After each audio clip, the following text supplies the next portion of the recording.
Raised bed gardening, we all love using raised beds because it has a number of benefits. It can warm up the soil quicker and it makes managing the garden much easier because you can control weeds easier. The only downside to them is that they can tend to rot very quickly and you're constantly having to replace those raised beds. Well, in this episode, I'm going to show you how to build a modular raised bed so that if any rot does appear, then it's just a couple of screws and a piece can replace it really easy. But not only that, these are strong and high raised beds, perfect for things like carrots, parsnips and potatoes, whatever else you want to grow in them. I'm Tony O'Neill and this is Simplified Gardening, where I show you how to garden in a simpler way.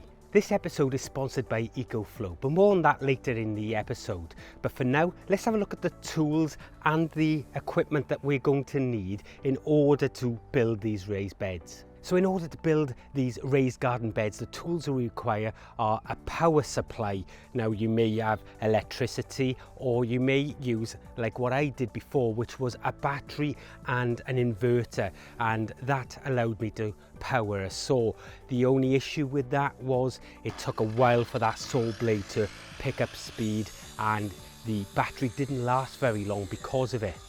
But in this episode, I'm going to be using the EcoFlow Delta, and that's a power system that is designed for helping you to get power in the home if you should have a power cut, or for working off grid like I am here at the moment. So we're going to be using that. The next thing you need is a handsaw or a chop saw or a compound miter saw, which is what I'm going to be using here. You'll need a square, you'll need an impact driver, you'll need a drill driver, a clamp, a disc cutter, a measuring tape, a pen, and I also have some various screws, like just 4-inch screws, and we have some pocket hole screws because we're going to use pocket hole joinery, and because of that we need a pocket hole jig as well. Now if you don't have that, you can just angle the drill yourself, but I'm going to use the jig because it speeds things up and makes it much easier. The reason we're going with pocket hole is because it gets us to hide most of the fixings and we are ended up with a much nicer looking product at the end. Now the materials we need, well, we just need some 8-foot decking boards, and I've had these at a very good price. I know timber's expensive at the moment, but I got a good price on these, so they're perfect. And you'll need 7 of them to make one of these beds. I'm making 2 today, and you'll also need 2 sheets of corrugated tin sheeting. But again, those will be varying dependent on where you get them from. Now, the first thing that we need to do is go and cut all the sections we need. So we're going to build these like picture frames. So for building our box, we need 4 sides, and we're going to build them independently of each other, because when we do that, if anything rots out, we can just undo 2 or 4 screws, remove the panel and just replace that one little piece that's required to be replaced. This makes it much better for later on if any rot should set in. The great thing about these decking boards is they're tannalized, so they're protected.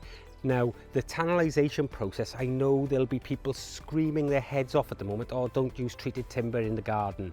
Well, the tannalized process now is pretty safe. It doesn't leach into the garden and it's not using the chemicals like arsenics and things like that they used to in the past. It's now all copper based, so these are really good for using in the garden, and that goes for most treated timbers these days.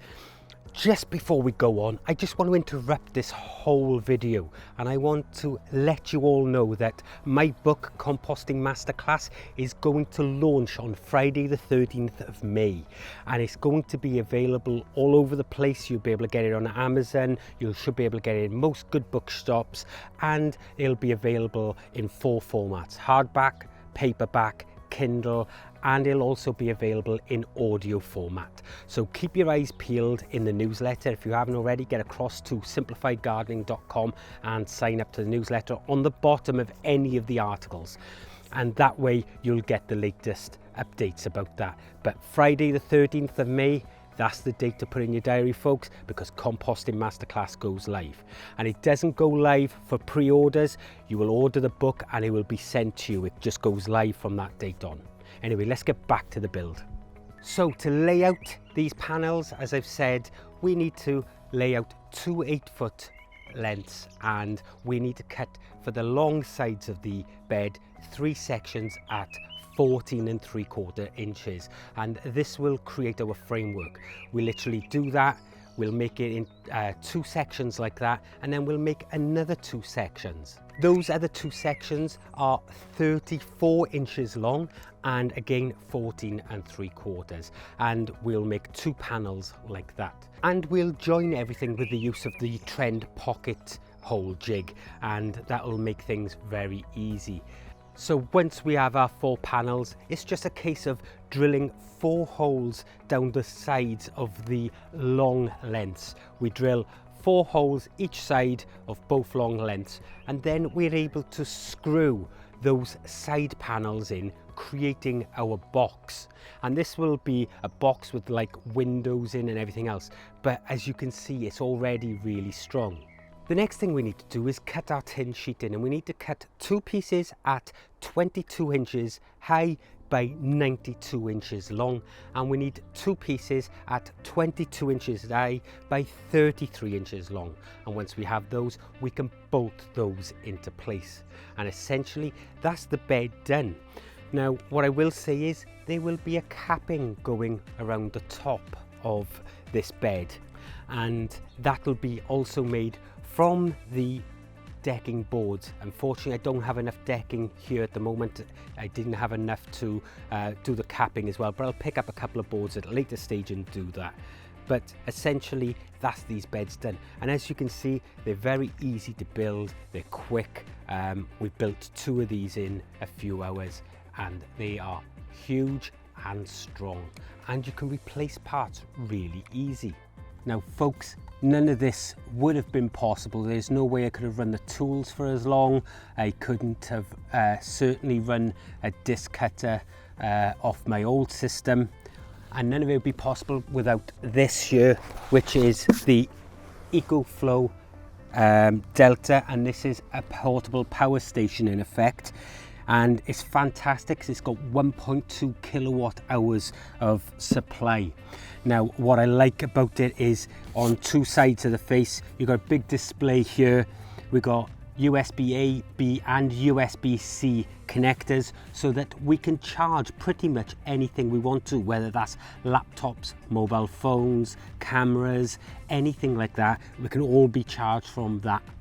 But what I used today is this back end here, and in here we have 4 13 amp sockets, and we also have a car charging port as well.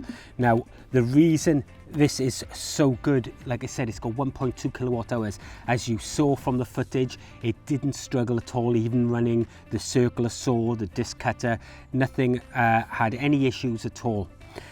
The beauty about this system is you can charge it up at home, and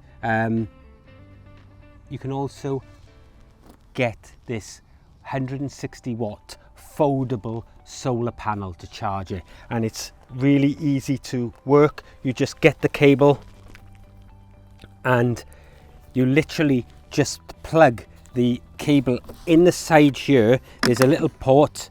You take this cable here and plug it in. You just hear that beep. That's now charging off this solar. So it's fantastic for when you want to work away from home. You know, my garden isn't at my house, it's away, and I have no power other than solar here.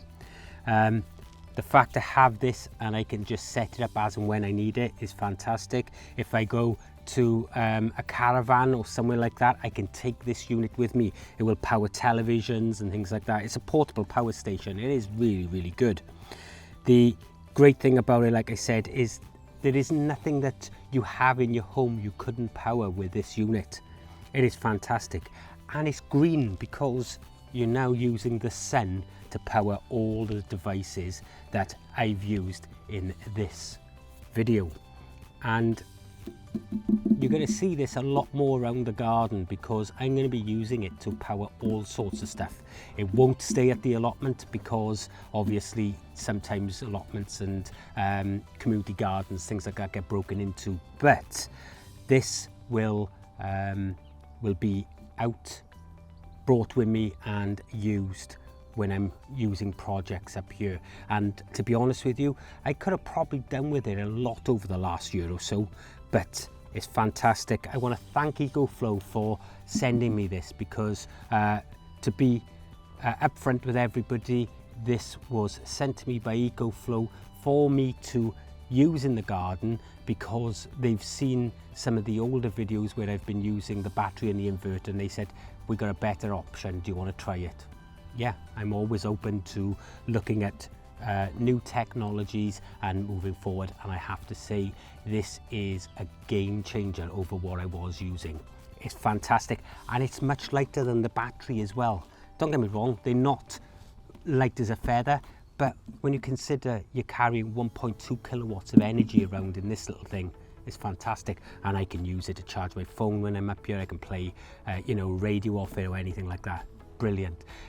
All of the links for everything I've used in this video are going to be down in the description below, so I urge you to go and check that. And if you're off grid for any reason, or you work away from home and you need power or anything like that, consider getting one of these guys. They are fantastic. I couldn't speak highly enough about them.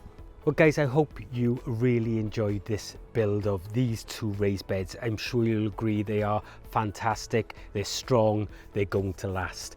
And we'll be having a later episode including these beds, because I've got something I want to show you in them. But if you've enjoyed this video, don't forget to give it a thumbs up and give a like on the way out. And if you want to see other projects that I've built on the site, well, check out this video where I built a polytunnel from Northern Polytunnels. I'm Tony O'Neill, and this is Simplified Gardening, where I show you how to garden in a simpler way. Remember, you reap what you sow, and I'll see you in the next one.